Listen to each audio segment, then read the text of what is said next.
It's a big weekend for hockey in the country. All 7 Canadian NHL teams will be in action. It's part of Scotiabank's annual Hockey Day in Canada. On Saturday, every Canadian team is in action. Do you see a Canadian team reaching the finals this year?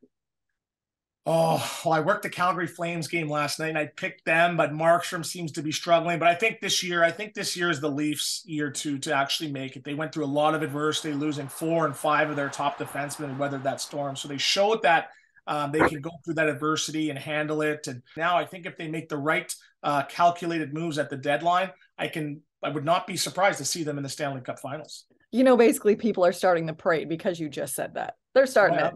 I got my lawn chair parked at Lakeshore. Former NHLer Anthony Stewart, who's now a beloved hockey commentator for Sportsnet, will be part of a marathon 14.5-hour broadcast on the network.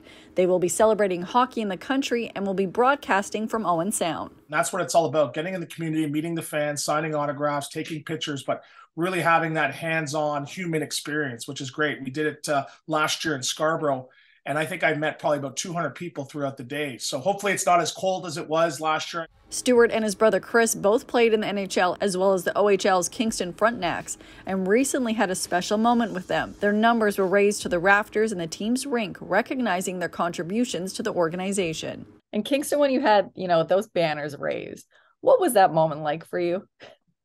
Well, it didn't hit me until the actual moment happened. There was a lot of logistics. We had to get 14 hotel rooms. I think we had 50 and 60 friends and family down there too. So I really got to share the moment with my wife, Shantae, and my daughter, Dylan.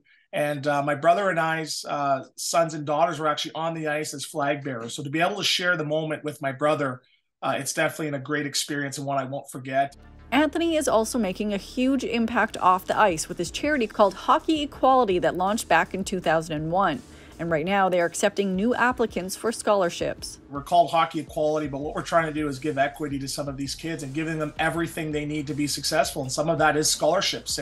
But to give them the opportunity to go to an elite hockey academy and focus on their academics and get some amazing schooling from great teachers at Blythe Academy. It's definitely a great experience, and it really helps close the gap and give these kids what they need to be successful. The Hockey Day in Canada coverage will kick off on Sportsnet at 11 a.m. Eastern Time on Saturday with the PWHPA Dream Gap Tour, Team Scotiabank taking on Team Adidas. For City News, I'm Lindsay Dunn.